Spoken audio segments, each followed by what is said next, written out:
Yes, so I have just been cast in a new play with the Brave Badger Theatre Company.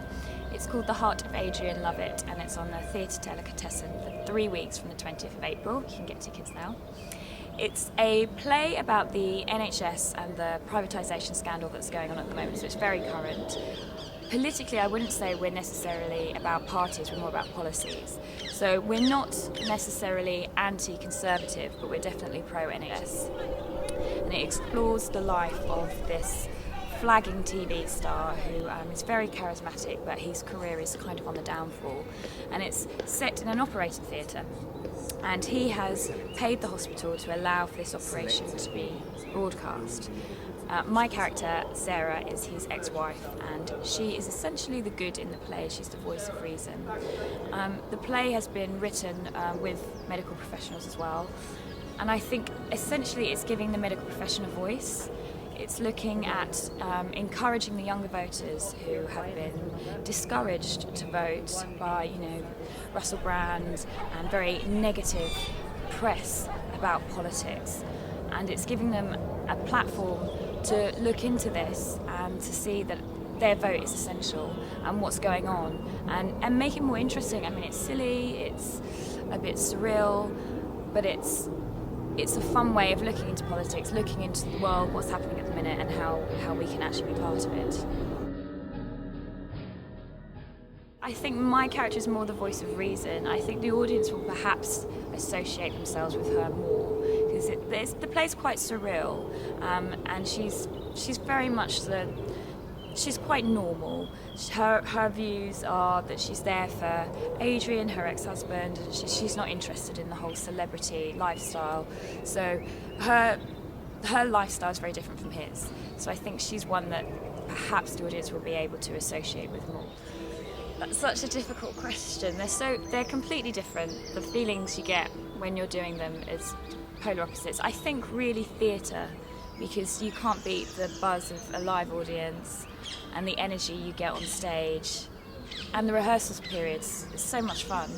But then on TV you've kind of got the reward of seeing it later, and it's on the screen, and you meet some amazing people, but they're so different. It's nice to have a variety. I think if you do loads of screen work, you miss theatre, and then if you do loads of theatre, you miss screen work.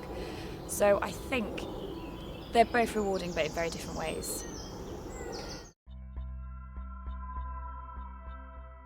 And who is this sweet creature? This is Livia, daughter of Livius Drusus Claudianus.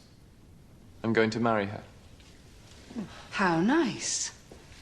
Welcome to the family. Thank you. I'm glad to make your acquaintance. And this must be my sister Octavia.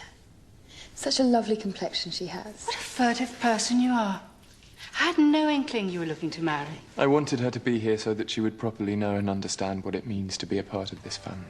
I married Octavian quite quickly, and I think a few people underestimated who I was. But I stayed calm. I knew what I had to do. I sized up the family pretty quickly. I didn't really feel a threat by any of them.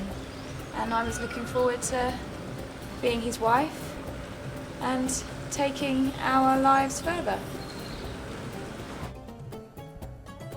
Yes. Oh, I don't mind, really. But it is I should go first. You will find if you consult the priests, the wife takes precedence. I don't give a fuck what the priests say. I'll not let a vicious little trollop like you walk ahead of me. I go first. I take no offense, of course. You are not yourself. I know who you are. I can see you. You don't really rehearse, to be honest. I don't know how I could say to prepare, because it's not something you can really prepare for. Rome was my first job, anyway, so it was all new to me. So the sex scene was just something else that was new as well. I don't think it's possible to prepare for it. I didn't know what to expect. I think now, as I'm older with more experience, I would have probably been able to deal with it better. But I had a fantastic crew around me. It was HBO, who are just fantastic, so I had a lot of support.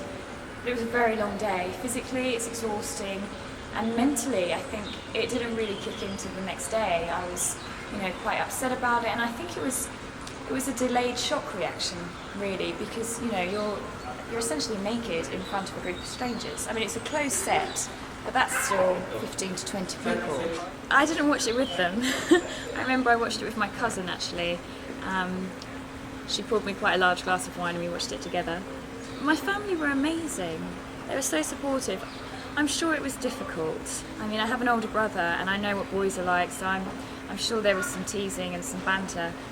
And, for my parents as well, it's difficult to watch. But I never heard of that. They never said anything like that to me. They just said they were very proud. I mean, we didn't discuss the sex scene. I mean, that's one part of quite a few scenes that I did. I was in 3 episodes, I had some fantastic scenes, and the sex scene was, it's quite small. So we never really discussed it, funnily enough. But they were very supportive. It wasn't ever an issue. If anything, they just said, if you need to talk, if you're okay, and if you get low about it or upset or worried, then talk to us. So they were amazing. Would I do it again? I'm not 100% sure. I don't regret doing it. It opened up a lot of doors for me, and it's an experience.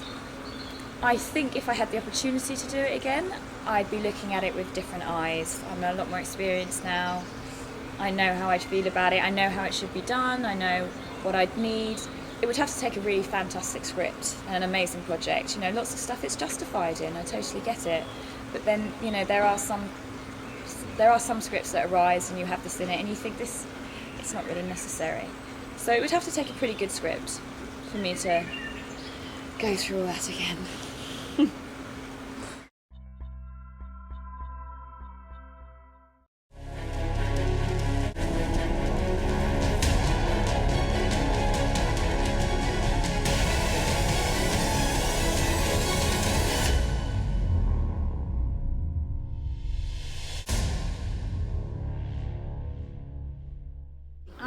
Yeah, Skye was a great character. I've not played anyone like Skye before. She's a very strong character, physically and emotionally.